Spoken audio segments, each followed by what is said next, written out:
¿Qué tal? Bienvenidos a otra charla de Talent Healthland at Home. Hoy vamos a platicar sobre inteligencia artificial y TICs aplicadas a la salud en México. El principal objetivo de esta charla es generar un diálogo productivo que considere las perspectivas de los participantes sobre los principales retos y oportunidades del diseño y desarrollo de tecnología para la salud basada en TICs e inteligencia artificial. Nos acompañan el doctor Salvador Villarreal Reyes del CISES Ensenada. Nos acompaña también el doctor Mariano Rivera del CIMAT, investigador del CIMAT, el doctor Pablo Meyer de IBM, manager de IBM, y el doctor José Luis González, investigador del CIMBESTAB Unidad Tamaulipas. Si les parece, iniciamos presentándonos como aparecen en el orden de la pantalla. Doctor Salvador Villarreal, buenas tardes. Hola, ¿qué tal? Buenas tardes, muchas gracias por la invitación. Mi nombre es Salvador Villarreal Reyes, soy investigador del CISES en Ensenada y bueno, mis áreas de interés es todo lo que se conoce actualmente como la Internet de las Cosas Médicas, sistemas de salud y las aplicaciones que surgen alrededor de la temática de inteligencia artificial, pues para básicamente atender problemáticas diversas en la salud de la población mexicana. Gracias. ¿Qué tal, doctor Mariano? Ok, un gusto saludarlos, colegas. Algunos de ustedes nos conocíamos en algunos otros eventos o personalmente, y un gusto estar aquí de nuevo con ustedes y vernos por aquí. Mi área de investigación, procesamiento de imágenes y visión por computadora, preferentemente, y por supuesto cuando uno trabaja en estas áreas, pues es indiscutible deep learning o aprendizaje profundo. Entonces nos hemos migrado hacia esa área y una de las imágenes más interesantes que hay por analizar son las imágenes médicas. Y en ello estamos enfocando gran parte de mi investigación junto con mis alumnos y mis colegas, con un grupo que formamos. Gracias, Mariano. Doctor Pablo, gusto saludarte. Gracias, muchas gracias por la invitación a este panel. Siempre un placer participar en paneles científicos y conferencias en México. Yo soy manager en el Centro de Investigación Watson de IBM en Nueva York. Y hace 10 años que trabajo en el centro y mi interés es en particular entender mecanismos biológicos y enfermedades en humanos y utilizando todo tipo de herramientas para ello, desde modelos más mecanísticos hasta ahora con la explosión de la inteligencia artificial, modelos de deep learning para entender los mecanismos, los procesos y la evolución de las enfermedades y los procesos biológicos. Gracias. Gracias. Gracias, Pablo. Doctor José Luis, ¿qué tal? Gusto saludarte. Buenas. Pues nada, mi nombre es José Luis González Compeán, soy investigador del CIMBESTAB Unidad Tamaulipas. Actualmente dirijo un proyecto sobre una plataforma tecnológica para la gestión, aseguramiento, intercambio y preservación de grandes volúmenes de datos en salud y la construcción de un repositorio nacional de servicios de análisis de datos en salud, que es financiado por el programa PRONACES, por decir, del CONACYT, en el cual creamos sistemas de e-salud para que se usen en el campo médico, específicamente orientados a la orquestación de datos, la fusión de datos, la interpretación de los datos también y básicamente en proteger los datos para cumplir con las normas internacionales de intercambio de datos médicos, aseguramiento, confiabilidad, resistencia a fallas, ataques, integridad. Y es lo que estamos haciendo actualmente. Gracias. Bueno, si les parece, podemos iniciar poniendo un terreno común y platicando sobre qué tipo de aplicaciones y de algoritmos pueden ser desplegados. En México tenemos un sistema de salud que tiene al menos 3 niveles de atención, uno en donde se acerca a las personas en la primera instancia, el segundo nivel de atención y hasta el tercero y alta especialidad. donde se va complicando la enfermedad y se van especializando los servicios. Si están de acuerdo, empezamos, Salvador. ¿Cuáles son los servicios que tú ubicas que la inteligencia artificial puede ayudar a proveer en este modelo de atención de salud en México? Sí, bueno, de hecho, bien diseñados, todos los mecanismos de inteligencia artificial tienen el potencial precisamente de dar los tres niveles de atención en México, no para sustituir a los médicos, sino para coayudarlos y ser más eficientes en sus labores. Por ejemplo, en el primer nivel de atención, estamos hablando de a través de analíticos que tengan una máquina de inteligencia artificial detrás de ellas, puedan levantar banderas en esquemas de semaforización para indicar alertas tempranas de desarrollos de posibles enfermedades, ¿no? Esto incluye calcular los riesgos para cuestiones como diabetes, síndrome metabólico, hipertensión, que son muy relevantes. Y ya yéndonos hacia otro nivel de atención, pues también hay desarrollos que ya empiezan a analizar imágenes, por ejemplo, de fondo de ojo para detectar problemas como retinopatía diabética, etcétera, en las cuales hay pues pocos especialistas y poco personal en México que pueda hacer ese tipo de análisis, y en ese sentido pues puede aportar precisamente para lo que es hacer este tipo de detección antes de que las personas pues desarrollen una ceguera o algún otro problema mayor.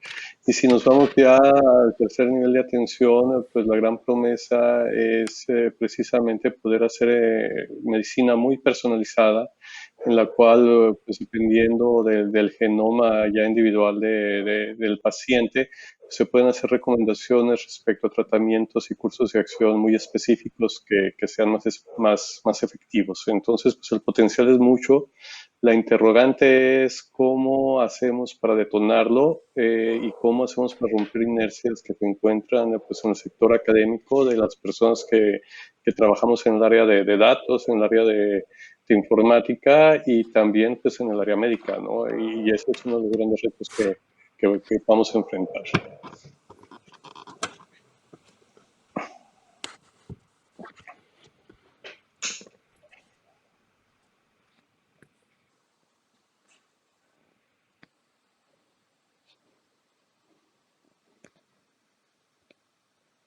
Gracias.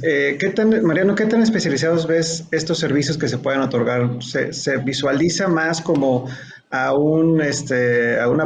a un sustituto del médico en un algoritmo o a un sustituto de un diagnóstico o algo que contribuya o qué tan especializados o en qué forma se van a desplegar estos sistemas de IA? Mira, probablemente algún día podemos tener un sistema experto que nos haga un diagnóstico, pero eso falta bastante todavía. Entonces, yo creo que por lo pronto vamos a tener algoritmos que van a ayudar al médico, que al fin de cuentas quien sigue dando el diagnóstico, quien sigue dando una receta o sigue dando un documento donde dice cuál es su opinión final, eso debe ser un médico. Y yo veo los sistemas inteligentes hoy en día como el bambanómetro electrónico. Durante mucho tiempo un bambanómetro electrónico necesitaba de un experto, ¿verdad? Estos que usan columnas de mercurio para poder medir la presión. No cualquiera podía utilizar adecuadamente eso. Un barómetro electrónico pues ya dice rápidamente cuál es la presión arterial que tiene uno. Pero eso no significa que nos emita un diagnóstico, no significa que nos te diga que tal persona es hipertensa o no es hipertensa. Se requiere, te da un indicador y a fin de cuentas se tiene que ir al médico quien a fin de cuentas hace una valoración completa. Entonces los temas inteligentes van en esa dirección y durante un buen tiempo van a estar en esa dirección. Van a ser herramientas que ayuden a los médicos para tomar diagnósticos. Un ejemplo de esto es los radiólogos. Se sabe que las radiografías se pueden analizar muy bien para muchos padecimientos con sistemas computacionales. En Estados Unidos, un radiólogo no puede analizar más, por ley o por reglamento, no conozco exactamente cuál es el término, más de 40 de ellas al día. Una computadora no se cansa y no tiene ese requerimiento. Y analiza la primera y la última con la misma calidad y eficiencia, ¿verdad?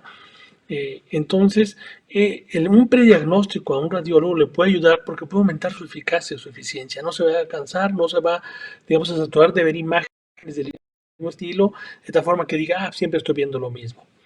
Así lo vería Alejandro. Gracias, Mariano. Pablo, digo, si alguien más también quiere complementar, bienvenido, digo, levantando la mano. Pablo, ¿cómo es tú? ¿Cómo complementarías esta parte que platicábamos de la promesa de IA, ¿no? ¿Cuál es realmente la promesa de la inteligencia artificial para la salud? Sí, yo estoy de acuerdo con lo que dice Mariano, que digamos, lo que sería el evento horizonte en donde la salud sería llevada por un robot, no sé, como cuando en Star Wars operan y curan a Luke Skywalker o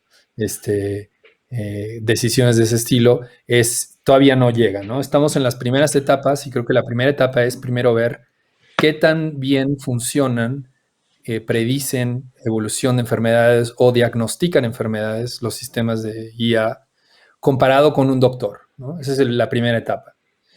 Y creo que esa etapa ya la pasamos porque hay varios campos en donde la inteligencia artificial diagnostica con mejor precisión que doctores, ¿no? Creo que radiología es uno de esos, uno de los concursos que hicimos en IBM, de sus concursos Dream que armamos, fue usando 100.000 imágenes de pacientes, ver si un algoritmo podía predecir de manera más precisa quién iba a tener cáncer dado una mamografía en pacientes de mujeres, obviamente. Y el resultado fue que la combinación de la predicción del algoritmo y las predicciones de los médicos era mejor que la predicción del uno o el otro.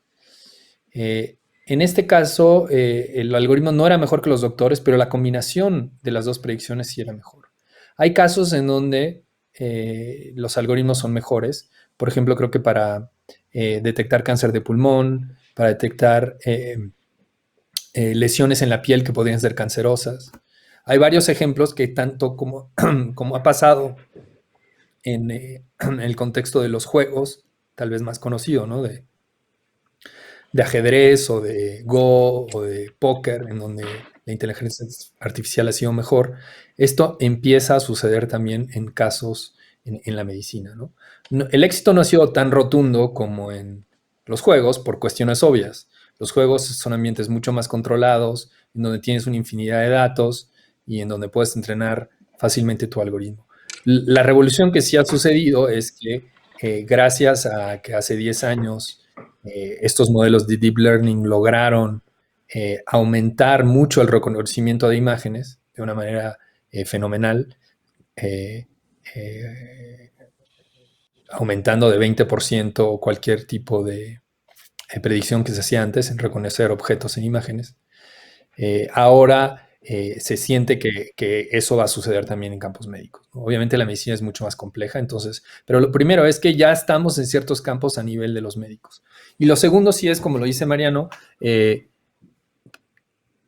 ¿cómo van a usar los médicos estas herramientas, ¿no? Y ese es un trabajo también que tiene que ver con la interacción entre inteligencia artificial y los que desarrollan esos modelos y los médicos o los clínicos o hasta los pacientes, ¿no? Hay que convencer a todo el mundo de por qué funcionan estos modelos, cómo funcionan y cómo aplicarlos. Entonces ese creo que sería el segundo paso en el que estamos ahora en medio de esto. O sea, obviamente lo que se pensaba hace 10 años que la inteligencia artificial iba a irrumpir y cambiar rápidamente la medicina, no sucedió porque la medicina es bastante más compleja que los juegos, ¿no? Pero hacia allá vamos paso a paso y creo que ahora estamos en el paso siguiente que es intentar convencer y entender mejor los algoritmos para que se puedan implementar ya directamente como, si quieres, un bisturí más para el doctor y para tomar decisiones. Gracias. José Luis, tú hemos escuchado sobre el horizonte, como dice Pablo, de la IA en salud y más o menos cómo puede ser una herramienta para los médicos. ¿Tú dónde ves a las TICs en este panorama? ¿Cómo pueden ayudar y qué ¿Qué se está haciendo en ese sentido? No, bueno, básicamente la labor de las TICs es como un facilitador, como incluso como una herramienta que permita la viabilidad de estos algoritmos. Estos algoritmos están entre nosotros desde 58, 1960. Eh, las últimas, bueno, los últimos descubrimientos, ¿no?, de Boltzmann fueron en los años 2000.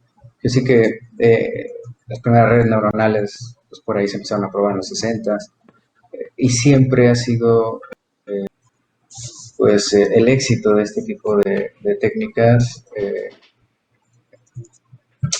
determinadas o delimitadas por la tecnología que permite que sean factibles. Entonces, en este sentido, obviamente hemos tenido un boom de este tipo de técnicas porque ha sido posible llevar a cabo este tipo de técnicas en ambientes reales. Esto es, generalmente este tipo de algoritmos son recursivos, interactivos, son básicamente muy demandantes tanto de cómputo como de memoria, de capacidades, de recursos, ¿sí? Gestionar estos recursos a la velocidad a la cual se necesita en tiempo real es un gran desafío. Si a eso le agregas elementos adicionales, no funcionales, tales como la seguridad de estos datos, ¿no?, entonces tienes un desafío que se vuelve francamente muy complejo. Entonces, no solamente tienes que aprovisionar los recursos de cómputo que necesitan esos algoritmos, sino que además tienes que estar atento a diferentes aspectos que son no funcionales. Esto es, que se deberían de cumplir eh, para que en forma colateral estos algoritmos pudieran servir en la vida real. Por ejemplo, los datos, en el caso de medicina, no pueden estar libremente viajando por ahí, no se pueden poner a disposición de los algoritmos de forma libre. Eh, Hay cualquier cantidad de protocolos, leyes y regulaciones que te dictan cómo es que debes hacer uso de estos datos para crear información para la toma de decisiones, ¿no? Por otro lado, tenemos el desafío de garantizar que, dado que estos algoritmos requieren un consumo amplio o alto de recursos computacionales, y los algoritmos requieren un tiempo considerable por su complejidad intrínseca, pues necesitamos garantizar que estos recursos estén disponibles para que estos algoritmos funcionen y entreguen la información en el tiempo correcto. Entonces, en estas dos bifurcaciones, esto es, requieres tener por debajo una arquitectura, tecnologías que permitan a los algoritmos de inteligencia artificial funcionar. Pero por otro lado, también necesitas lidiar con los dos componentes, ¿no?, que es la complejidad de los algoritmos, ¿sí?, y los recursos que tienes o con los que cuentas para que esos algoritmos funcionen. Y los colaterales, los no funcionales. Esto es, ¿qué debo hacer? ¿Cómo debo tratar esos datos para que eh, podamos convertir cúmulos de datos en información, ¿no? Entonces, básicamente esos son los grandes retos y desde el punto de vista de TICS, obviamente, ¿no?, y su correlación con este tipo de algoritmos. Existen otros tipos de dinámicas que también influyen, pero que se escapan a las TICs, que básicamente son las reglas o leyes nacionales o de cada uno de los sectores que manejan esos datos, ¿no?, los insumos que requieren los algoritmos de inteligencia artificial y que se tienen que tratar por medio de protocolos, ¿no?, pero que ya básicamente se alejan de las lo que te puedo decir. Gracias. Y pues vamos aprovechando este planteamiento que hace José Luis respecto a la recolección de estos datos y de la importancia de las TICs, preguntándole a Mariano o a Pablo, o quien quiera complementar después de ellos, ¿qué tan importante es desarrollar aplicaciones de salud utilizando datos de la población objetivo de esa aplicación? Es decir, si vamos a desarrollar una aplicación para detectar cáncer de mama en población mexicana, ¿qué tan importante es tener mamografías, por ejemplo, o que vengan de la población mexicana? ¿Se pueden adaptar de otros desarrollos o es fundamental tenerlos desde el día cero que empezamos a desarrollar esos algoritmos? Ok, si me permites, Pablo, empiezo con esto, seguramente complementarás. Eh, yo creo que para hacer el primer prototipo y evaluar, por supuesto que los datos que están libres en Internet o en base de datos internacionales son muy, muy valiosos porque generalmente son vastos y cubren un buen espectro de poblaciones. Pero es muy común, ahora lo acabamos de ver con el COVID-19, que existen bases de datos de imágenes de radiografías de COVID, que gente que padece neumonía por COVID-19 y gente que no la padece, ¿no? Ahí están las bases de datos, entonces es prácticamente una tarea de un curso de Deep Learning, ¿verdad? De una semana, pedirle a los muchachos que bajen la base de datos y implementen un algoritmo de optimización o de detección y llegan a unos porcentajes altísimos, muy, muy altos. Al principio hasta de miedo, dan miedo, ¿no?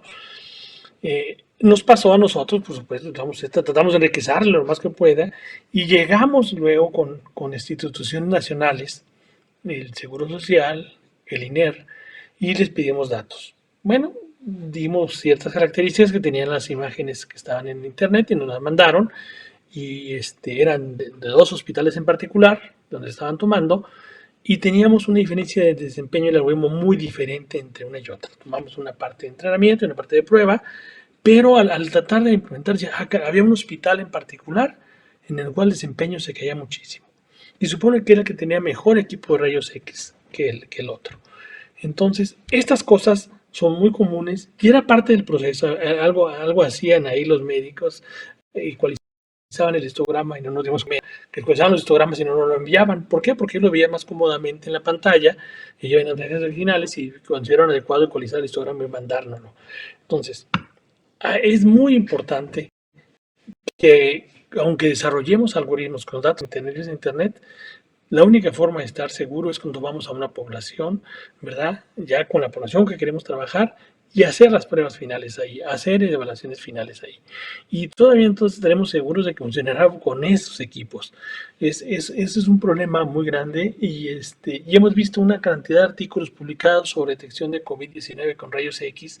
Yo creo que debe haber más de 50 artículos publicados en esa dirección, de buenas conferencias y revistas. De hecho, hay un artículo en Nature Reports que discuten un poco sobre la calidad y la fiabilidad de todos estos artículos. Entonces, sí, es bueno utilizar datos originalmente disponibles en bases de datos públicas, pero eso nomás dice que vamos por buen camino. Es indispensable utilizar siempre datos de la población objetivo. ¿Cómo ves, Pablo? Sí, sí, de acuerdo. Digo, creo que el paso primero para resolver cualquier problema es obtener datos y el segundo paso es tener un buen algoritmo. Muchas veces, en ambos casos, empiezas con lo que más cercano tienes y lo que ya estás implementado. De ahí la importancia de, por ejemplo, la interoperabilidad y repartición de modelos claros y que se puedan interpretar fácilmente, ¿no? O sea, esa ha sido una de las revoluciones, creo, también que ha sucedido con el uso de inteligencia artificial, que es lo rápido que se han diseminado y distribuido las herramientas, ¿no? O sea, hoy Facebook o Google arman si quieres, canales o sus pipelines para entrenar modelos y estos pipelines se vuelven públicos, open source, y cualquier estudiante, como decía Mariano, puede bajar el pipeline, PyTorch, y usarlo para entrenar, para directamente, muy fácilmente, con 3 líneas de código, entrenar un modelo, ¿no? Entonces, es muy importante inicialmente si quieres, la existencia de esos lugares públicos, tanto de código como de datos, ¿no? Para poder entrenar un primer modelo.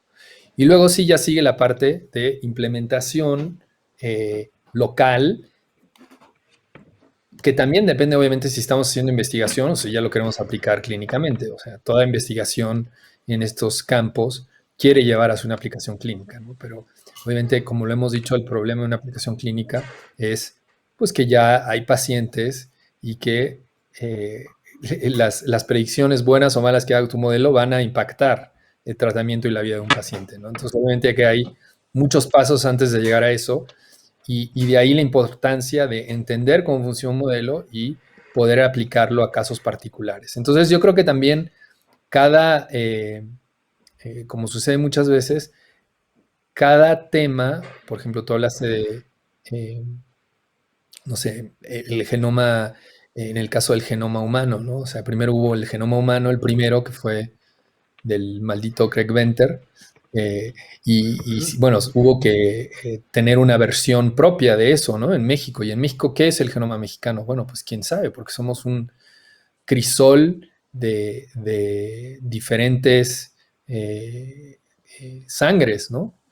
No sé si la raza universal, pero entonces, y se publicó el genoma humano, ¿no? El INMEGEN publicó el genoma mexicano, en donde, bueno, lo que hizo fue tomar 50 diferentes etnias y también mestizos e intentar ver las diferencias. Entonces, obviamente que hay que pasar de lo general a lo local, tanto en los datos como en los modelos.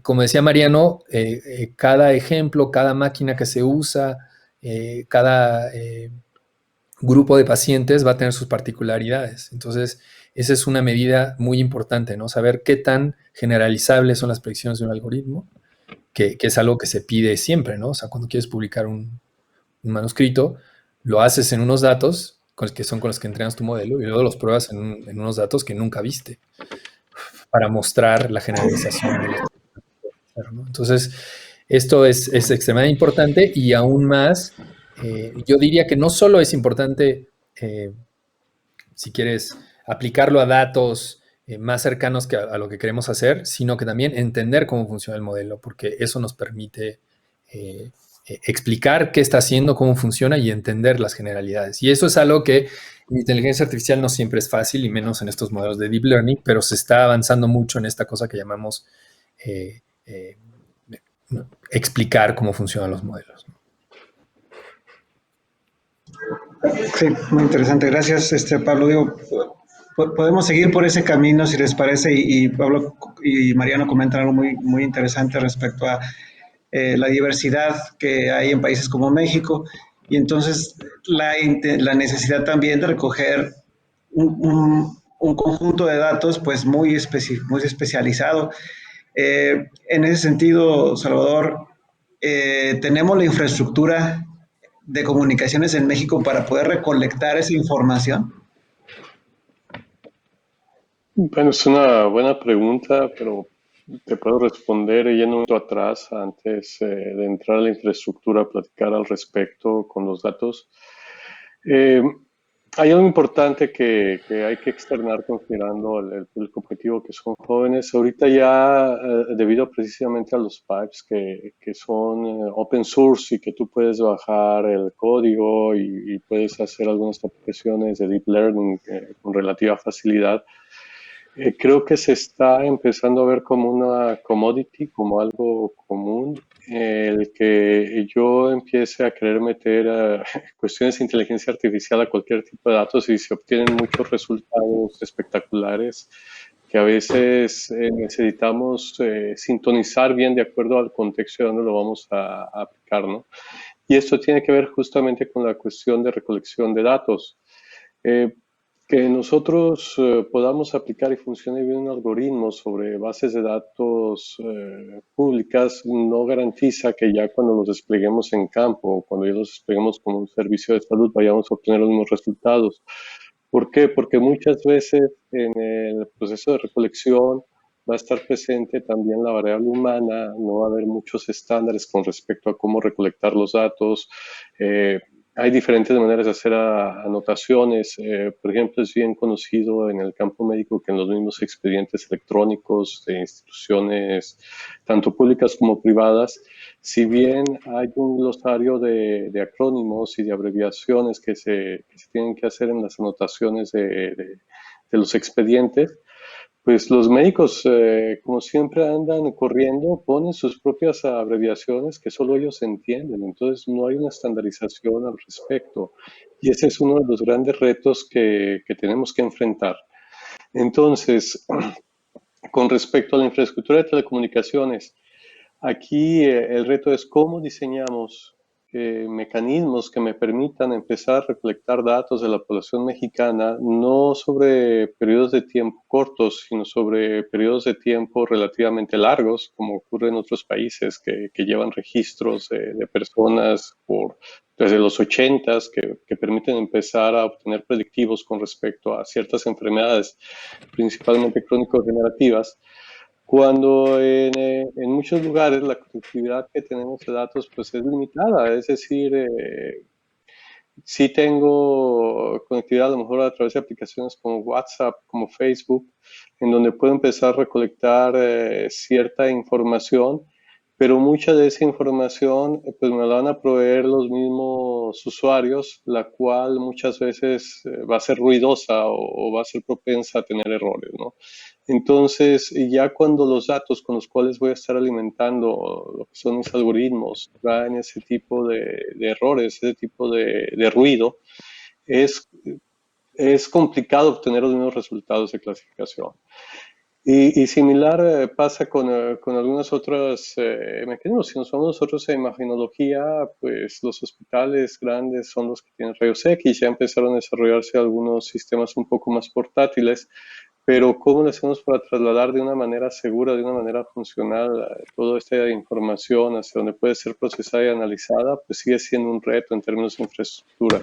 O incluso un paso más atrás, si yo quisiera hacer una teleauscultación, transmitir audio cardiopulmonar, en muchos lugares rurales o zonas urbanas marginales en México, no lo voy a poder efectuar porque la red de telecomunicaciones no me da el ancho de banda adecuado. Entonces, aquí es donde posiblemente sí puede llegar a algunas híbridas que hagan un preprocesamiento en sitio y transmitir únicamente la información que pues, sea necesaria para este esquema de apoyo diagnóstico o de análisis que quiera realmente. Es importante toda la infraestructura.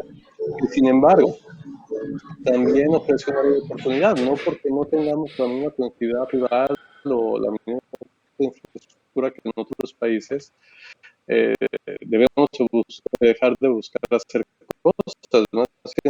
Tenemos que ver cómo adaptamos las soluciones disponibles Creo que para se está perdiendo un poco la conectividad. en México. En, ok. No sé si está perdiendo un poco Sí, la bueno, conectividad de Salvador, pero sí, ahí ya recuperamos. En general creo que escuchamos bien hasta el punto de las áreas de oportunidad respecto a si no tenemos en la misma conectividad que en otros ubicaciones, y ahí se empezó a perder un poco más este, el discurso. Si mientras Salvador recupera su conexión, yo te pediría, José Luis, si puedes complementar. Esto es la parte de la infraestructura de recolectar información. Ya sabemos que es muy importante los datos, los modelos, como lo mencionaban Mariano y Pablo, Salvador sobre la infraestructura. ¿Estamos listos para almacenarlos? ¿Podemos hacer estos repositorios si tuviéramos esta infraestructura?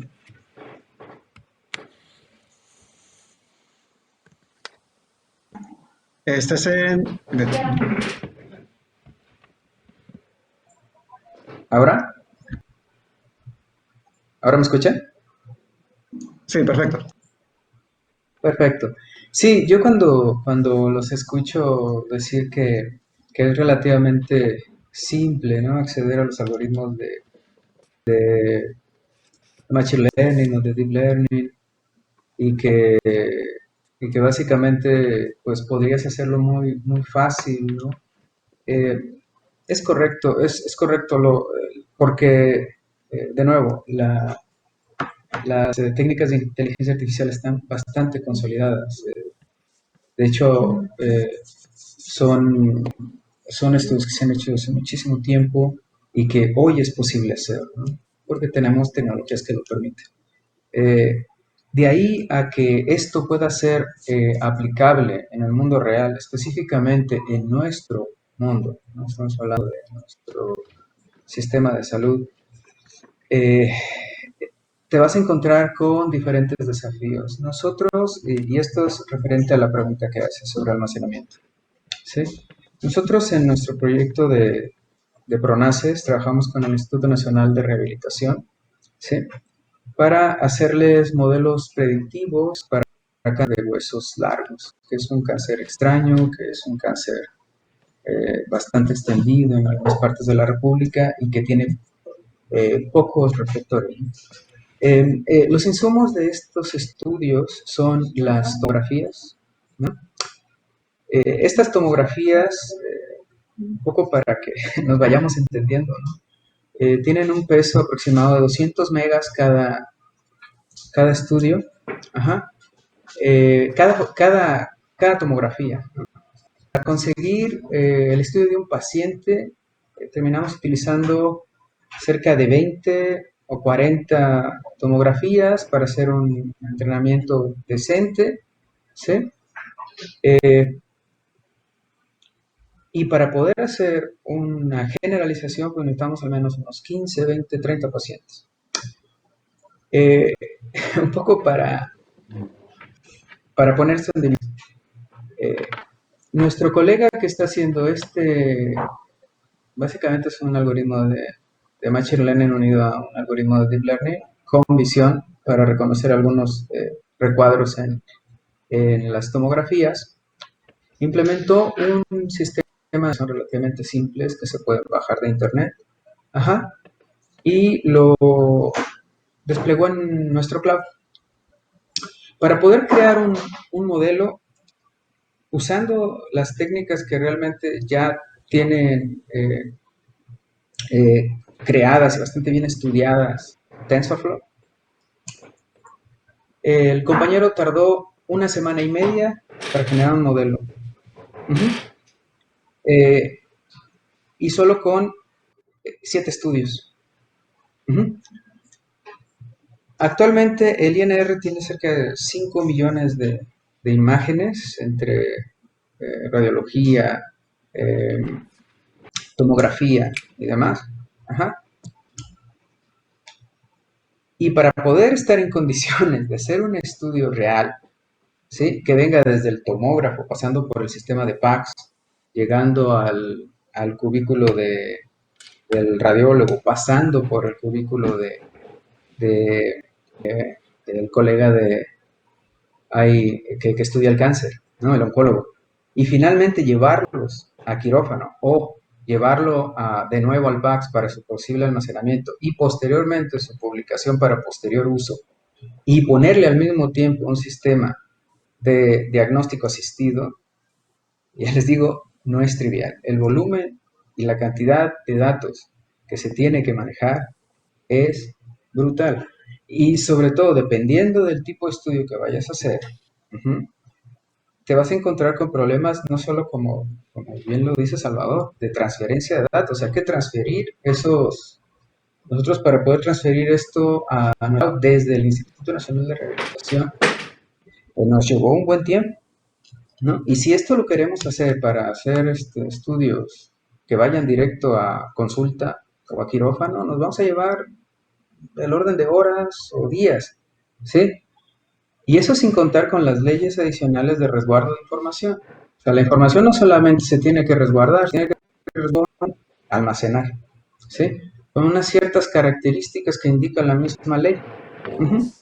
Esto es, deben de estar disponibles para las personas del diferente nivel de atención médica y cada uno de esos niveles médica tiene acceso a diferentes tipos o rangos de los datos. Esto nos da como resultado un ciclo de vida de los datos desde que se producen hasta que son consumidos y entregados al paciente. Ajá. Esto es, en cada paso del ciclo de vida de los datos se va generando información nueva que se va acumulando con la anterior. Esto nos da un efecto de acumulación que produce un crecimiento exponencial de los datos. Ajá. Un sistema de almacenamiento para hacer frente a un crecimiento exponencial requiere de un incremento constante de sus capacidades. Entonces, si alguien me dice que esto es relativamente simple, yo le diría sí, es muy simple en papel. Poniéndolo en la vida real, esto no es tan simple, porque además todos estos volúmenes y diferentes zonas de contenidos que estamos produciendo durante la práctica médica, y estoy hablando solamente de la práctica médica, porque esto también se extiende a datos climatológicos, datos satelitales, etcétera, etcétera, ¿no? Pero tienen más o menos el mismo problema, ¿no? Que es la transferencia, el manejo, la interconexión, orquestación y almacenamiento de los datos. En el caso de los datos médicos, resulta que tenemos que almacenar los datos por cerca de 5 años, mínimo. Uh-huh. Y garantizar las características adicionales. Si a esto le agregamos un crecimiento constante que se acumula a lo que ya teníamos y que no podemos borrar por ley, tenemos un enorme cúmulo de datos creciendo bajo nosotros, con una responsabilidad enorme, porque tenemos que garantizar la confidencialidad y la privacidad de los pacientes. Esto se hace a través de algunas normas de conocimiento informado con el paciente, y esto es, no solamente tenemos que guardar el ciclo de vida, los resultados de cada uno de los ciclos de los productos que se generan a través de la utilización de esos datos, sino que también tenemos que registro para poder entregárselo al paciente. Decirle, mire, la tomografía que le tomamos a usted pasó al radiólogo, pasó al oncólogo, del oncólogo a un sistema de inteligencia artificial que dio un diagnóstico asistido, ¿sí? Y de ahí pasó a nuestro repositorio y nadie ha tocado esa información, ¿no? Porque si no, incumpliríamos la ley. Uh-huh. Algo que también nos suelen decir mucho es, bueno, pues este problema del almacenamiento es fácil de resolver porque lo mandas a la nube. Ahí te cobran por operación realizada. ¿Cuántas operaciones realizamos? ¿Cuántos pacientes tenemos? Si ustedes, bueno, creo que tendrían una visión un poco más aproximada de la cantidad de pacientes que tenemos en el IMSS, ¿no? Estamos hablando del orden de millones. En el caso del ISSSTE, de decenas de millones, y podemos seguir. Uh-huh. Entonces, a ver, en un estudio que hicimos nosotros, también sobre cáncer de huesos largos, decidimos optar por el cloud. Y la cuenta de solo hacer 3 estudios fueron de 600 euros. Está muy bien, ¿no? Pero es un gran desafío. No es trivial y realmente es un gran desafío para nosotros, ¿no? Como país, como México. O sea, creo que es un desafío general para todos los países porque la cantidad de pacientes no es que se esté reduciendo, ¿no? No es lo que indica la tendencia. Así es. Sí, de acuerdo. Pues digo, ha sido una plática muy interesante. Desafortunadamente el tiempo se nos está acabando y quisiera hacer un resumen breve de lo que hemos platicado respecto a los retos eh, importantes en el tema de los datos, como lo mencionaba Mariano, los modelos que Pablo nos comentaba que era muy importante también estudiar a detalle la infraestructura de comunicaciones y el estado en el país, toda la política de almacenamiento de información y de seguridad y privacidad que son necesarias que comentaba José Luis. Creo que de ahí se divisan ya oportunidades, ¿no? Todos estos retos, todas estas complejidades se traducen en oportunidades para el talento que quiere plantear un emprendimiento en esta área o para los académicos que estamos intentando cubrir estos puntos. Para la parte final, les propongo que cada uno cierre con 2 minutos de alguna reflexión.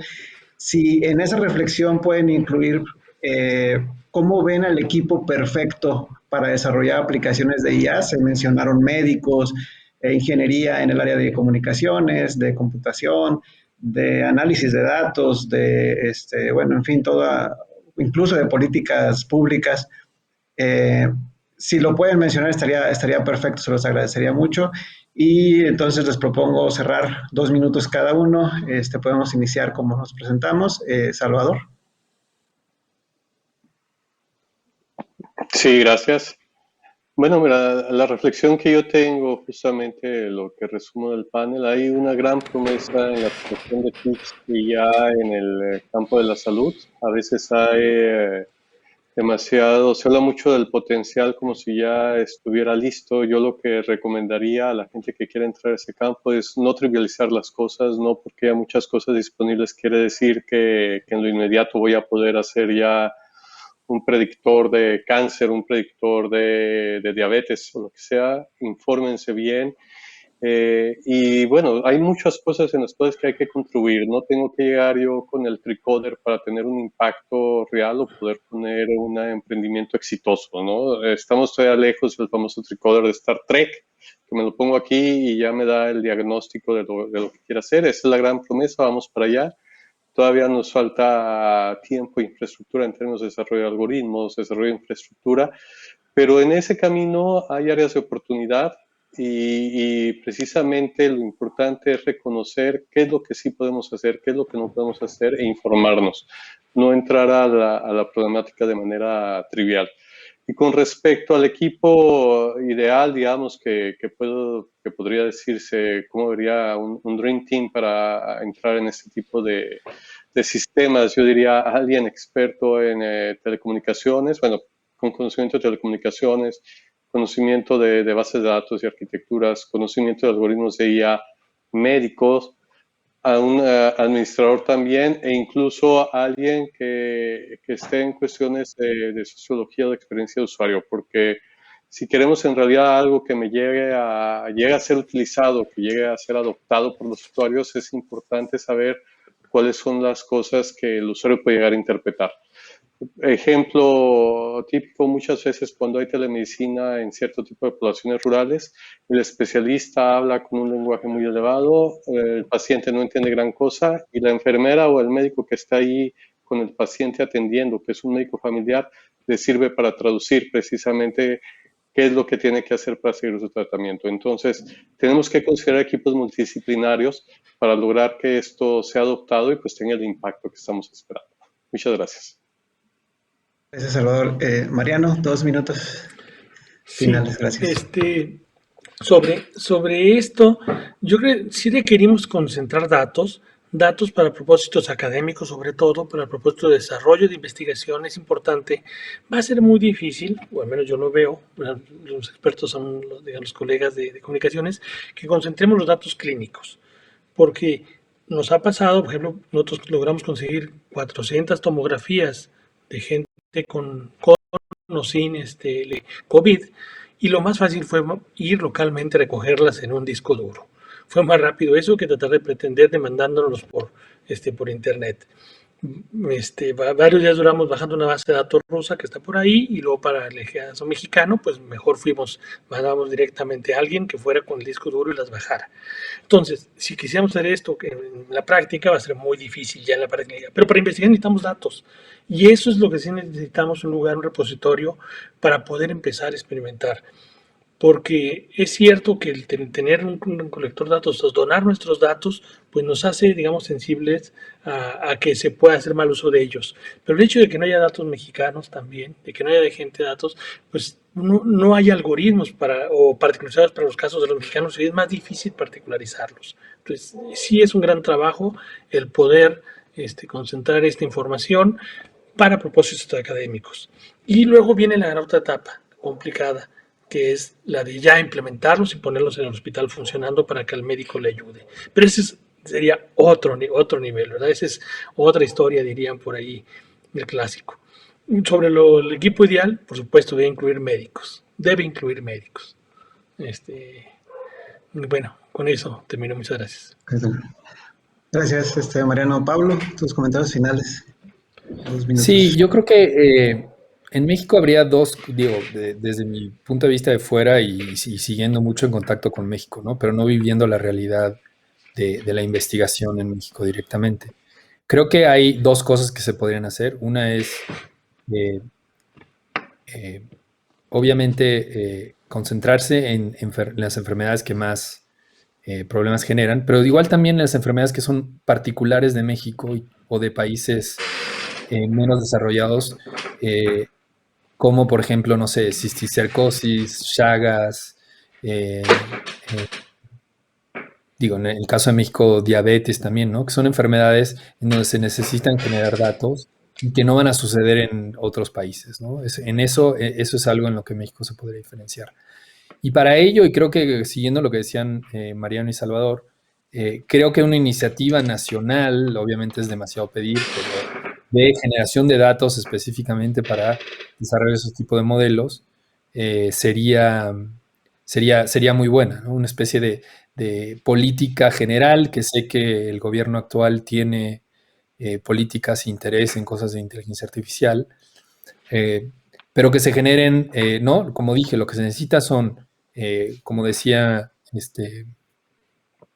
nuestro colega del CICES de Tamaulipas, perdón, se me olvidó el nombre, pero la importancia de tener recursos, ¿no?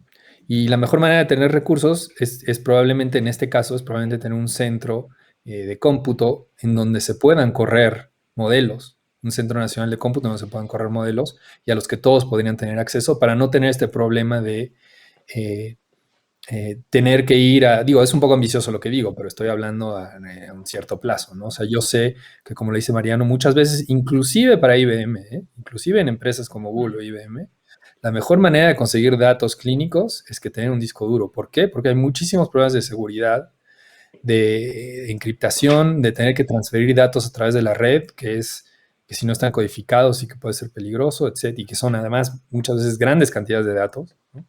Entonces, muchas veces lo más fácil es eso, llevar tu disco duro encriptado y que te pasen los datos. Entonces, no digo que no hay una realidad en la que tenemos que básicamente tener nuestros datos y poder correr nuestros modelos, ¿no? Todo el mundo tiene recursos limitados, pero probablemente sí tener una política, por un lado, eso de un centro de cómputo que permita a todas las instituciones públicas correr modelos y, por otro lado, tener también una política general para generar datos diversos y concentrarlos y probablemente usar nuestros sistemas nacionales de salud que son, no digo que sean los mejores del mundo, pero tienen cosas muy buenas también, ¿no? O sea, de colectar y generar datos. Ese creo que sería mi punto de vista y obviamente un equipo diverso, porque estos son temas muy diversos en donde se necesita ser bueno técnicamente, ser buen comunicador, conocer bien las enfermedades y saber generar los nuevos modelos y robustamente, si quiero. Gracias. Gracias, Pablo. José Luis, ¿cómo lo ves? Tus reflexiones finales en 2 minutos. Ok, bueno, sí, yo sí los invitaría a que conocieran los proyectos de PRONACES, específicamente en el área de analítica de datos en salud, del cual pues tenemos un proyecto Salvador, Galaviz y yo, ¿no? No es propaganda, pero sí. Revisarlos, porque en todos los proyectos que PRONACES está impulsando, son 13 en el último año, cada uno de ellos tiene como meta producir datos para el consumo propio, pero también para exportarlo y hacerlo de conocimiento de la comunidad científica, ¿no? También estamos produciendo algoritmos a veces solo reutilizamos algoritmos ya existentes, otros colegas están creando sus propios algoritmos para asistir a algún tipo de enfermedad, pero quiero decir que se está haciendo un banco de algoritmos que se espera que sea útil. Y finalmente, pues nosotros, desde nuestro campo, estamos generando nuevas técnicas, ¿no? Esquemas de aseguramiento, de confiabilidad, de tolerancia a fallos para grandes volúmenes de datos de salud. Quiere decir que va a haber un conjunto de herramientas, al menos este año, al final de nuestro año, en términos de datos, curados, no curados, duros, ¿no? A partir de las instituciones de salud que están también involucradas en estos proyectos de PRONACES. Entonces, creo que habría que darse una vuelta por los proyectos que están haciendo nuestros colegas. Son muy interesantes, están abordando algunas enfermedades muy interesantes, obviamente diabetes, COVID, nosotros cáncer de huesos largos, también enfermedades crónico-degenerativas. El impulso que se está dando actualmente en este año es muy interesante y podría ser insumo para otros colegas, ¿no? Muchas gracias por el foro. Gracias a todos los participantes, gracias por acompañarnos a todos en esta plática. Muy interesante la discusión, yo creo que vale la pena continuarla y me parece que es de mucho provecho para quien le interesa introducirse en este tema, para que pueda ubicar los puntos claves para empezar a desarrollar. Gracias nuevamente por acompañarnos. Buenas tardes, noches, días. Buenas Hasta tardes, luego. buenas noches. Buenas Hasta tardes, luego. un gusto saludarlos. Realmente. Gracias. Entonces aquí ya